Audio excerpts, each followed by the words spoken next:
Did you know that the Aztecs learned about the value of cacao beans from their predecessors? The Maya, who began cultivating cacao as early as 1600 AD, and the Toltecs, who continued it. Aztecs adopted the idea that it was a God-given fruit and used cacao beans as a commodity, and followed the tradition of preparing chocolate as a drink, which they called it chocovatil. Chocovatil is the Aztec word describing a drink made with cacao beans and means bitter water. A bitter mixture blended with crushed chili pepper and cardamom creates the perfect elixir for the palate, which was said to be the food of the gods. This elixir was said to give gods the strength of power and knowledge. For this reason, Montezuma, the last independent of the Aztec kings, greedy and power-obsessed, he drank more than 50 cups a day. Ladies and gentlemen, welcome back, and today we're going to talk about the most natural smelling house, Perris Monte Carlo, Cacao Azteque, which was launched in 2017 and is part of the Black Collection.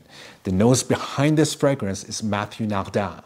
Cacao Azteque falls under the Oriental spicy category and is a stunning, very unusual, extremely well constructed and balanced fragrance. So as the name says, this fragrance is all about this spicy Mexican cacao. Now, a lot of people, when they smell this for the first time, they're going to be like, this does not smell like anything like cacao or milk chocolate or anything. And that's true.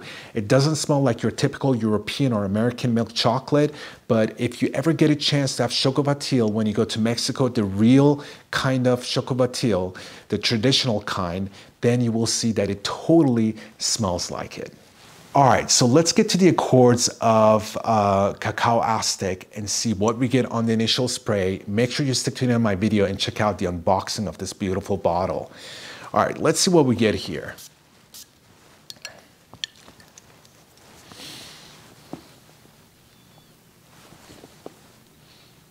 So I can see that 99% of people that are going to smell this, they're going to be like, I don't see any relation to cacao, chocolate, or anything whatsoever. And they probably not going to understand why they called it Cacao Azteque. So that's why you have to have the chance to drink the actual Cacao Azteque, the original kind, and then you'll see that, as I mentioned, it totally smells like it. But to make it easy for you guys, because I know you guys definitely going to be thinking that what you get on the initial spray, you get the smell of the pencil, like a freshly shaved pencil, and you start writing with it on a piece of paper, and then you smell the paper. That's exactly what this smells like on the initial spray. And then as it's opening up right now on this paper, it's becoming very spicy, an overdose of spices, and the spices are coming from lots of pepper.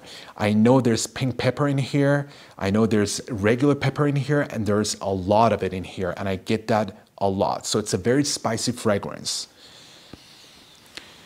Now that's opening up even more, the florals are coming in. I get white floral, I get a hint of tuberose, but the white floral, like the floral notes, they're just very tamed in the back, so it's not a floral type of a scent. It has that very strong, sophisticated pencil shaving type of a smell to it, but then there's this very beautiful type of a white tuberose floral in the background just to open up all that spiciness and let it air out a little bit. So I detect a tiny bit of sweetness in here, which I believe it comes from cacao powder and sandalwood. Now the sandalwood, it's definitely not a Mysore sandalwood. I think it's Australian sandalwood, because Mysore sandalwood, it's more powdery and it's more milky, and this one is definitely not that. It actually reminds me a little bit of Santal du Pacific. I did compare them together, and I have to say, actually Santal du Pacific, it's sweeter, it's fresher, it's more airy than this one. This one is definitely very spicy, an overdose of spices and pepper in here, and it's very bitter at the same time too. I also get this very freshly picked raw primal cardamom in here, so do not think of anything sweet like La Nuit de l'Homme or like Oud Wood. The cardamom, it's just very, as I mentioned, very raw and primal, very freshly picked. Yeah, this is a very sophisticated type of a scent, very serious type of a scent. Such a interesting structure, so well balanced and very interesting. Now, as it's settling down, I also get leather nuances coming from it. So it's definitely leathery as well. And it's definitely very woody as well too, as it's settling down. And I also get musk in here as well, which I know the musk is going to carry the life cycle and the longevity of this fragrance. So that's as far as the chords that I get from Cacao Azteque. All right, so let's get to the notes and see what we have here. Top notes, we got cardamom, which is very natural, as I mentioned. We have pink pepper, and we got black pepper, and we have lots of it.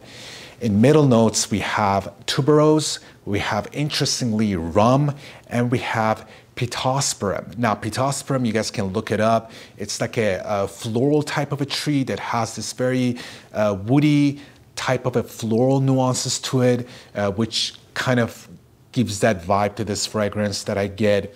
So it's interesting because it's a tree and it has that very woody smell to it, but then at the same time, there's this like a very light floral part about it, which they used it in here, evidently. So, and also in the middle notes, you get some orchid as well. Now, in the base notes, you have cacao pod, you got sandalwood, you have leather, and you have musk. With that being said, we get to the performance and longevity. A lot of people probably want to know if this fragrance performs and has a great longevity. Now, because it's Perris Monte Carlo, a lot of people are going to be like, no, this house has the reputation of the fragrances not, performing or not lasting for too long because they're very natural smelling.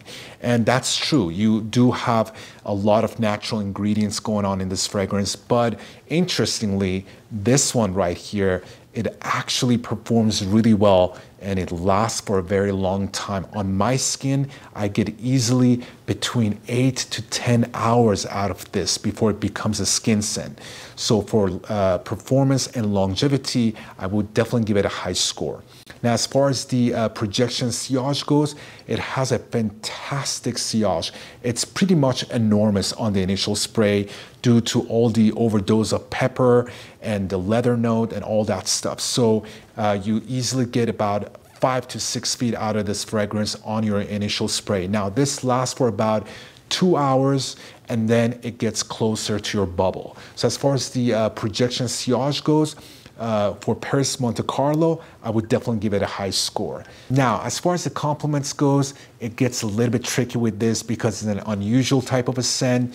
The way it's structured, it's very interesting, and I would say it's more for a mature type of a crowd, and actually it's more on the masculine side as well. So, but again, if you have the right outfit and right personality for it, you would definitely get a lot of compliments with this, but it is a very serious and sophisticated type of a fragrance. I don't see anyone in their 20s pulling this off. And I wouldn't even see anyone in their 20s they would like this.